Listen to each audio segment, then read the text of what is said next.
Welcome to the Historical Romance Sampler Podcast. I'm your host, Katherine Grant, and each week I introduce you to another amazing historical romance author. My guest reads a little sample of their work, and then we move into a free-ranging interview. If you like these episodes, don't forget to subscribe to the Historical Romance Sampler wherever you listen to podcasts, and follow us on Instagram, TikTok, and YouTube. Now, let's get into this week's episode. All right, I am back with a exciting episode because this is my first ever returning guest. We have Andrea Jenelle, and she's here for a very exciting reason, which we will get to in a moment. For now, I'd like to introduce you in case you haven't listened to our previous episode. Andrea Jenelle has been reading romance for 40 years. And when the pandemic required her to invest in yoga pants and cozy socks for her work from home status, she took advantage of all the time she could reclaim. In place of commuting, she cracked open all the notebooks she'd been hoarding since the late 80s and released her first book, No Regrets, in 2022. She has since published 15 books in 3 romance subgenres: small town contemporary, urban romantasy, and Victorian-era historical romance centered on the working class. Although she writes across subgenres, she believes the common denominators in her writing are her love of banter, unexpected meet-cutes, and fully fleshed out characters. She believes in fated mates, but not insta-love, and she considers herself a romantic pragmatist. She's a staunch feminist and loves chatting with readers and supporting other authors. In fact, I think you still have the account I Hype Romance on I Bookstagram. do still have that account. Yeah, it's hard to like keep all of the social media, like keep up with everything because I'm preaching to the choir, but when you're an author, it's wow. Yes, it's a lot. So I do like Cover List Friday and Step Back Saturday, and every so often I'll do a review, but yeah, a lot Yeah, quieter than I used to be. but still a huge supporter. Yeah. And so the reason that we are together today is that you had this idea for a new Mhm. series called Suffragette Uprising. And so you are the first book and also my first interview, but I'm hoping to have each author publishing in the Suffragette Uprising series as a guest on the podcast. So yours is the first book, A Spine of Steel. What can we expect from this story, and what is your vision for the series overall? So, what you can expect from the story? Well, this story is actually set in Victorian era America in a small town, and I actually took this setting that is in my contemporaries and just took it back 150 years. Oh, So, cool. so it's actually in Willow Creek, Virginia, but it's in the 1880s. Um, so I really, really wanted to focus my narrative and my plotting on the Comstock Act because I think it's going to become more and more prevalent and more important to our discourse of, reading romance, the distribution of romance, what it means to publishing, what it means to, women's empowerment. So my heroine comes into conflict with the law. You'll figure out why in the excerpt that I read, but yeah, she comes into conflict with that law, and the whole premise of the book is, talks about the law and why it's ridiculous. Basically, it also involves the hero like having an epiphany of his own, kind of like, oh, I get it now. Because he is actually the town's prosecuting attorney, so yeah, so he once she is found in violation, he is the one that's tasked with bringing her to justice. Ooh, gotta love an enemies to lover. Yes, but he's also her brother's best friend, and they've grown up together. So there's also like that dynamic. Yeah, Amazing. yeah. All right, well, do you want to get into the reading and then we can talk about the series and Sure. everything later? Diogenes Castellano was an arrogant, self-righteous ass. Perry knew beyond the shadow of a doubt that he was the single most infuriating man on the planet. But sometimes Pericles Trenton stared at his mouth and forgot her name and how to speak. And Pericles Trenton was never speechless because crafting words was her stock in trade. For the last 5 years, she'd single-handedly been running the Willow Creek Crier. She was the reporter, the writer, the editor-in-chief, and primary hawker.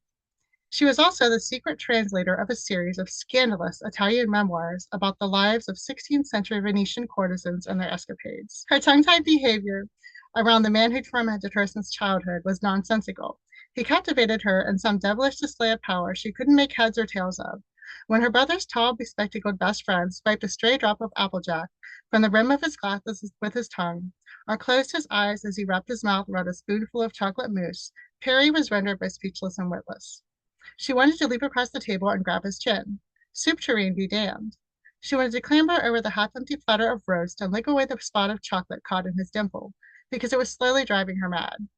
She wanted to toss the half-full pitcher of peppered gravy in his direction, and then reach across the table and lift his glasses from his face on the pretense of cleaning them, which she would accomplish by sitting down beside him and lifting her skirt so she could use her petticoat. Doing that would bare her ankle, and she hoped the innocuousness of it would upend him the same way she was upended by the way his throat bobbed when he laughed. Every time he let loose a gusty whoop, she had to bite her tongue so she wouldn't lean forward and bite his Adam's apple. Their fathers had been the best of friends at Harvard.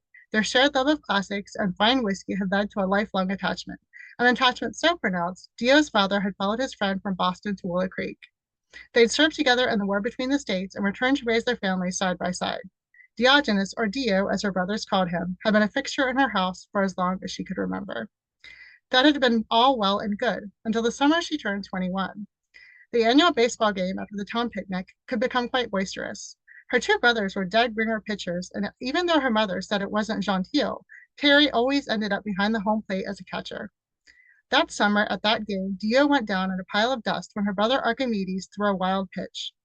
Perry had crashed to her knees, and when he'd opened his eyes, she'd noticed how velvety soft they were behind his mangled spectacles, like the ears of the pet rabbit she carried around everywhere she went when she was 7. And then she noticed his lips, the firm upper one with the very pronounced bow just hidden by his mustache, and the plush right bottom one like a juicy strawberry that was framed by his dark beard. For the last 5 years, she hadn't been able to stop noticing his lips. She was noticing them now, the way they scraped against his fork and melted around his spoon. "What are you staring at, Termagant?" He sat around a mouthful of boiled potatoes. She wasn't about to confess why she was transfixed. "Do you have to scrape the fork against your teeth every single time you take a bite? It borders on uncouth." He gave her an unrepentant grin and scraped it again. "But these are excellent boiled potatoes." She didn't want to laugh or smile, but she couldn't help herself. "Thankfully, as annoying as you can be, you're no Mr. Collins." He gave her one of the rare smiles that just turned up the corner of his beguiling lips. "I see your opinion of me has improved since you were 15. You called me a lout then because I wouldn't swim into the middle of the pond and tow your sinking canoe back to shore. You claimed even Mr. Collins would have expended the effort, if only to ingratiate himself." Perry was never going to betray how far he moved up in the ranks of her esteem. She set her spoon beside her empty bowl and narrowed her eyes at him. "As I said, you're no Mr. Collins." She smirked. "But you're no Darcy either. You're more like Wickham." He set his spoon down and returned her glare. "I beg your pardon." His voice rose at the end of the question, and Perry gleefully reveled in the fact her insult had gotten under his skin. Archie thumped Theo between the shoulder blades. "Are you frowning at my sister again?" Her brother found it hilarious when they squabbled, and always refrained from taking sides. Perry resented his shaky loyalties. "Why do you care, Archie? Aren't Dio and I always frowning at each other?" The expression on the face of her arch nemesis lightened, and he shook his head as if to clear it. Pericles Andromeda Trenton was trouble. Trouble in the form of a shrew with a tongue so sharp it blistered whoever she turned it on. But sometimes Dio wanted to haul her over the crowded table and into his lap so he could kiss away her scowl. When she was seated across from him, he forgot that the docket of petty and not so petty crimes he was prosecuting should be his first priority. This was one of those times, because she'd called him Dio. His nickname didn't sound the same falling from those rosebud lips. It sounded like praise or a plea. He wanted it to be both, and his I won't say that word turned painfully hard at the thought of what circumstances would have listed either. He wanted her to say his nickname and call him her god. He knew his desire was sacrilegious and filthy, but every single night he dreamt about showing her he'd prefer she used her tongue for something other than filleting him alive with its barbed edges.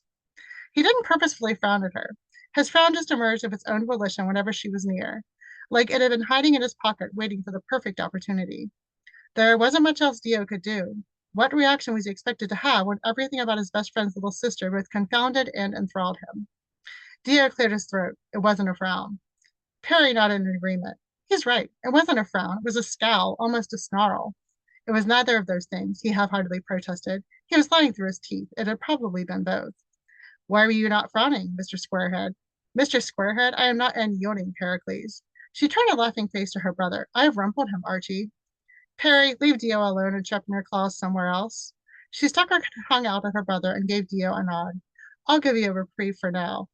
He dipped his head in kind and gave her a sarcastic smile. How magnanimous of you. What delicious scene. We get so much. We get so much tension.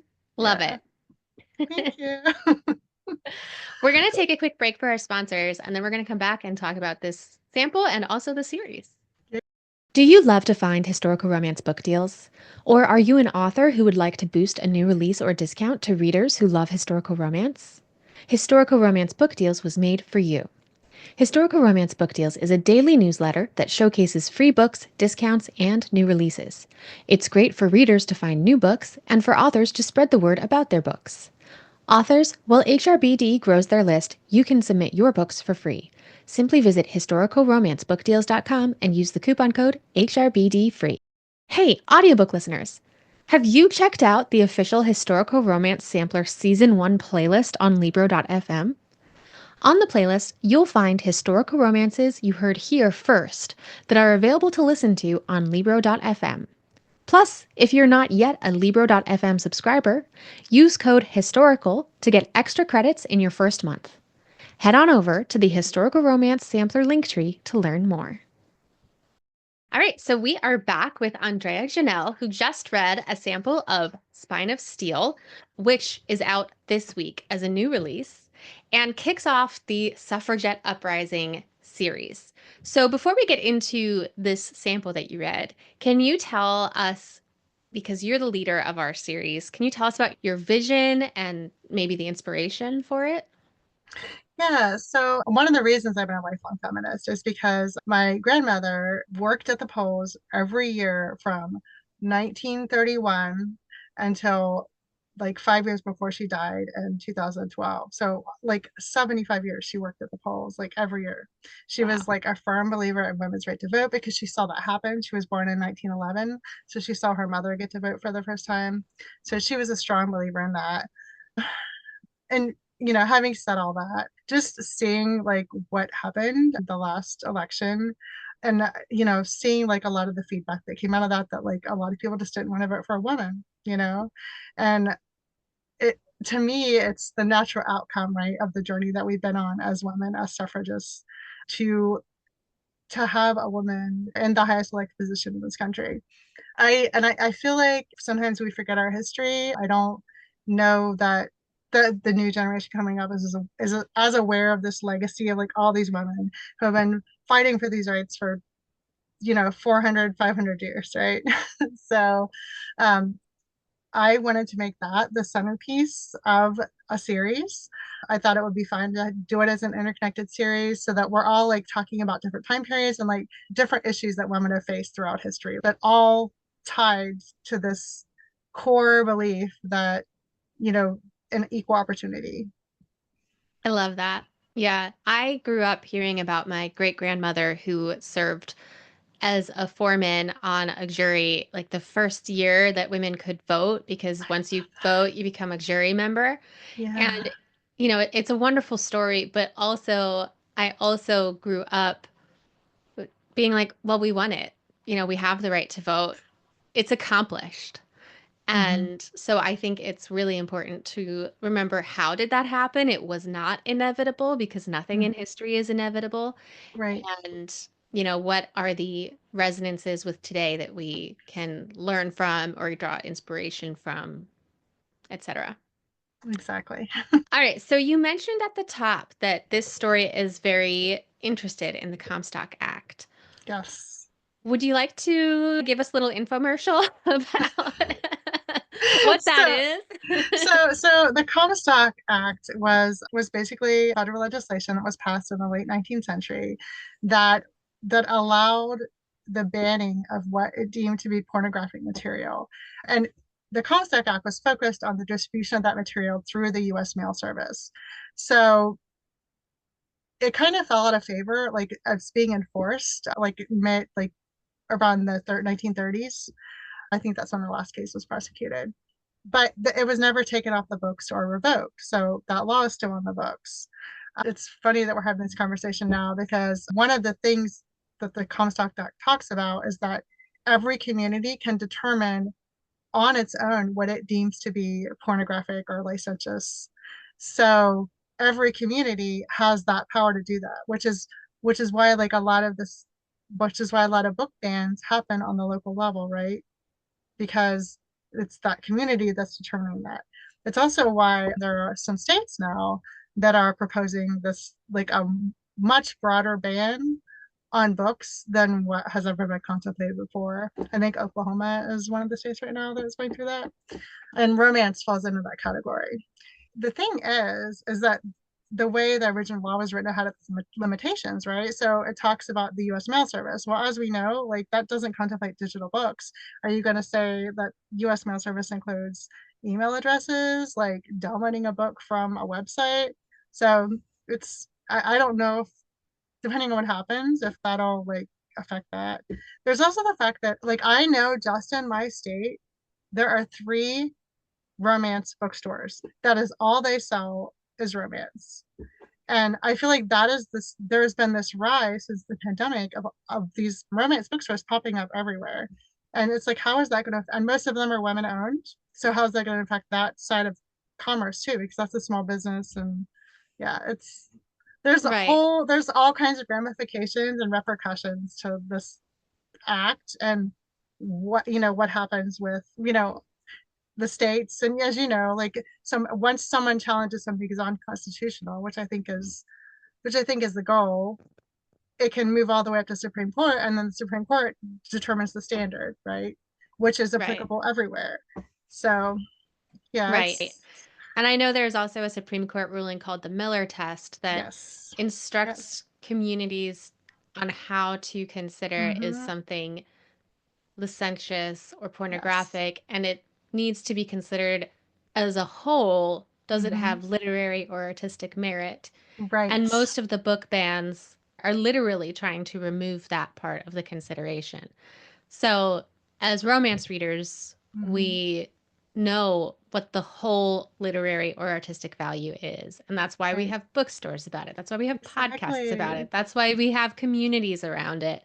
And so we do need to stand up and say, hey, this is not okay. This is how Yeah. we consider what is appropriate for our community or not. Right. And I think, I know we've talked about the history, right, of romance period. And like, the well, we'll just start with Kathleen what it was, right? Because when Flame in the Flower came out in 1971, that was the first time that there was like what was considered explicit acts on the page. And remember, that was also when the women's rights movement was taking off too, right? Like the Equal Rights Amendment and like all these things were happening. So I'm sure that was an outcome of that. But we've also got to consider, like, I even know my mother, like, she did not want to teach us about sex ed. Right? Like, Right. so it was more like, oh, I have to read a romance to get that information. So I feel like it's also an educational thing for women. And it's also a way for women to explore their sexuality that they can't in any other way, especially if your sexuality is part of a marginalized community, right? Yeah. So Okay. So getting off of our, doomsday talk for now, I loved the authorial voice in the sample and also obviously the Jane Austen allusions.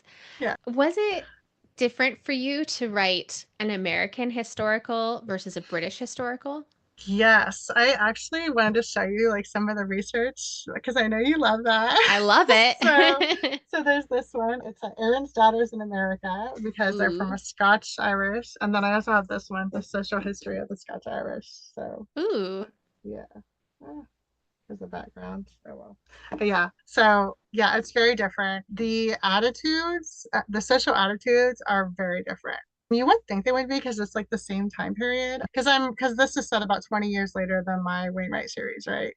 Okay. But social values and like especially as far as women are concerned and women's rights were actually more regressive than they were in Britain. So Fortunately, not surprising. Right. It's that Puritan heritage. Yeah. Yeah. And are the Greek names, is there significance to the characters having Greek names? Yes. So their fathers were classics, studied classics at Harvard together. So they chose their kids' names from yeah. Nerds. Yeah. Uh, and Dio's last name is Castellano, so that made me think, oh, Italian. Yes, he's Italian American. Yeah. I love that. Did you do a lot of research on the Italian American experience? I did, especially in Boston. So a lot of that comes out on the story. Yeah, because there was like a significant Italian American population in Boston, which I didn't know. I thought, because we learn it's all like Irish Americans. No. Yeah. And then, so you mentioned that it is connected to Willow Creek, your contemporary Hmm. series. Is there a connection in terms of like, are these relatives or ancestors? Their ancestors, yes. That's cool. Yes. Yeah. So, readers of the contemporary series, come on over, join the Yes. historical world. That is my goal. The Willow Creek contemporary series I have. So, they have like a book club in the series and they read historical romance in the book club and like they talk about the historical romance in the book club. Like the first four books, it was Julian Long, right? Her Funny Rob Green series. Wow. And the two that I just wrote, and then the one coming up, it's Sarah McLean's Heartbreaker series. Nice. Yeah, just I'm like, come on, guys, That's pick up a historical romance. And such a fun concept. and then so I had this novella that I released as like part of an anthology, and there are two things I really love is libraries and historical romance. So it's two Willow Creek rival librarians, and they're like vying for the head spot. And the Willow Creek Watsons is a very popular book club in Willow Creek. And the male librarian's like, I don't know, like he kind of like is whatever the romance genre. He's like, but I guess I need to know something about it. So can you like teach me? So she gives him a reading list, and it's eight like canon books, right, from the historical romance genre. So I've had several people reach out after they read that and be like, I'm reading all the eight books on the list. That made me so happy. I love that. When you're writing the like book club, do you have to consider, oh, how is each character reacting to this story or scene? I do. What I try to do is tie it to their experience. So like the books that I choose, I do so on purpose, Hmm. right? To like and when they talk about the historical romance in that book club, whatever pivotal thing they pull out of what they're reading, it relates to their own life and like kind of gives them an epiphany. Oh, That's amazing. Has that especially the guys. has that given you a deeper relationship with the books? It has, yeah, because when you read a book for pleasure, you're not so much in the analytical mode and like, how does this relate to the whole human experience? But when you're using it in this way, it's been so much fun to just like take out those nuggets and be like, oh, this is how this relates to the human experience, not just in romance, but like in relationships. What happens when you fall in love? What happens when you fight with someone? You know? Yeah, I love that. Yeah. All right, well, I think it's time for us to play Love It or Leave It. Awesome. All right, do you love it or leave it? Protagonists meet in the first 10% of the story. I love it. All right, love it or leave it, dual point of view narration. I love it. I do that, and I just think it makes the story richer. Love it or leave it, third person past tense narration. Love it in historical, not in contemporary. Interesting. I will and maybe I can, because I write both. So like, and sometimes it's really hard to switch back and forth because my contemporary are first person dual POV, and my historical are third person present dual POV, right? So sometimes It it's very can hard to switch back and forth. Yeah. it can trip a writer up. I've had Yeah. that experience where like, whoa, what tense am I writing in? Yes. All right, love it or leave it, third act breakup or dark moment. I think I don't know if I'm in the minority or the majority in this, but I think you have to have that moment of angst and that moment of epiphany and that moment of growth. And I don't think you can have that unless you have that dark moment or that third act breakup. I've always written like they're breakups, but they're not really breakups, and they're always internal struggles. Like I would rather have the breakup be due to like the growth that they needed to do as characters rather than like some, malevolent villain or something like that. Yes. So Right. Yes. That makes sense to me. Love it or leave it, always end with an epilogue. I would say leave it just because I don't think it's always necessary. And I tend to not like the epilogues where it's like a year later or whatever, and it's so they can show, oh, no, they're a big happy family, because I feel like you don't necessarily need children to be have a happy marriage and a happy, yeah. And I think Yeah. it's kind of a false, yeah. Love it or leave it, always share research in your author's note. I love it. And I try to do it. Sometimes the list gets so exhaustive though. I'm just like, oh my gosh. So I have a book coming out next week. Yeah, next week. And my author's note, there's like 5 sections. And I like had to keep myself to like 2 to 3 paragraphs about each, because I was like, like I did recently have like a contemporary romance reader who so she started out reading my contemporaries, and then she loved my writing, so she reads my historicals now. And she did tell me, like, she sent me an email a couple of days ago. She's like, so I just finished the arc. She's like, and is the final copy gonna have the author's notes in it? She's like, because I love that part. I was like, oh. Oh, that's so nice. She's like, I love like reading about the research that you do and like why you chose to put that in the story. And Yeah. Oh, so I think readers really appreciate it. yeah. All right. And are there any other romance rules I didn't ask about that you break or push the boundaries on? No, I will say the interview you had with Beverly Jenkins kind of triggered this for me, because she talked about how much she hates accidental pregnancy. So myself as well, and I don't think I will ever put that in a book. I also cannot stand insta lust that leads to immediately to insta love. Like insta lust is very different from insta love, and I feel like you can't build a love story just based on like sexual congress. Like you need to have that emotional aspect.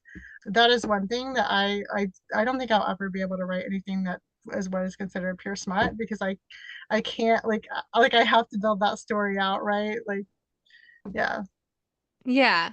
They need something Yes. more than just the physical connection. I believe that. Yeah. Yes. Yeah. Yes. Fair enough.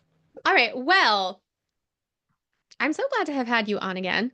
Like I said, I am hoping to have all of the Suffragette Uprising authors do the podcast with me. So your book is the first, Spine of Steel, out April Hmm. 8th, 2025.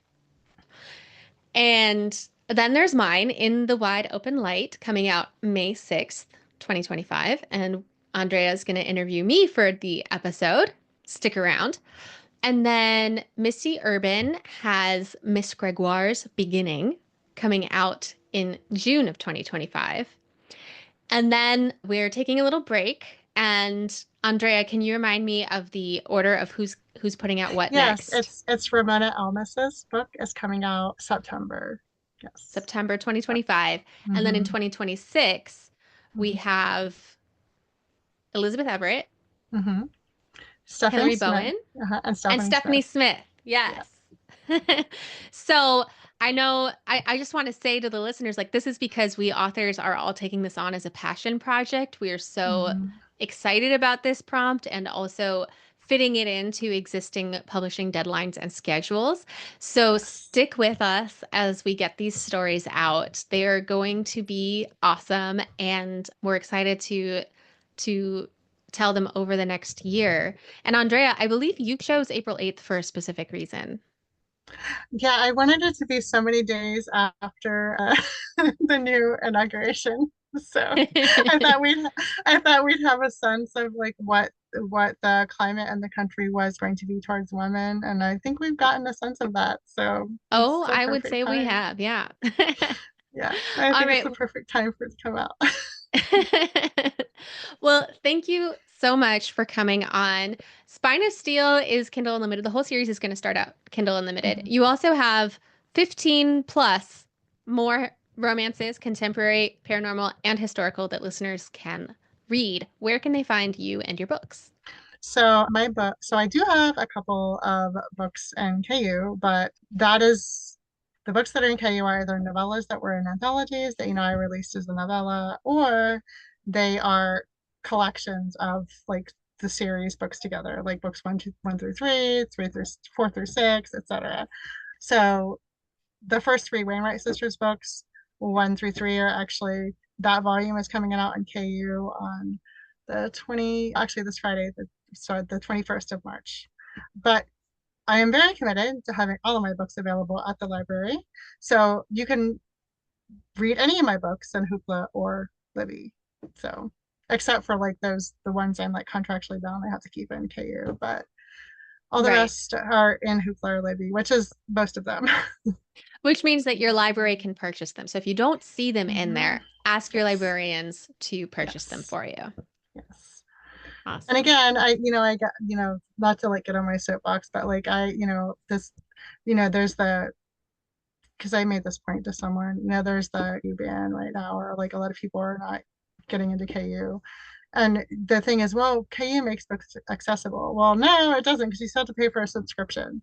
Whereas you don't have to pay for anything to get these books from your library. And I think people forget that there's this free resource out there. If you're looking for historical romances to read, please check out the library. Yes, and KU actually makes books less accessible unless you're Hmm. paying into it because it will not allow authors whose titles are Yes. in Kindle Unlimited to be listed in the libraries. Libraries cannot purchase Yep. books that are in Kindle Unlimited. So Yes. that's a great point. The exclusivity agreement. Whereas Kobo Plus does not have that exclusivity agreement, which is also where you can find my books. And I think yours as well, right, Catherine? Yours are That's in, right. yeah. Yes. Yeah. Hmm. Well, thank you so much for coming You're on. welcome. This has been so fun. Thanks for being my first repeat guest. Yes, it's been so much fun, and I'm so excited to do this series with you. That's it for this week. Don't forget to subscribe to the Historical Romance Sampler wherever you listen, and follow us on Instagram, TikTok, and YouTube. Until next week, happy reading!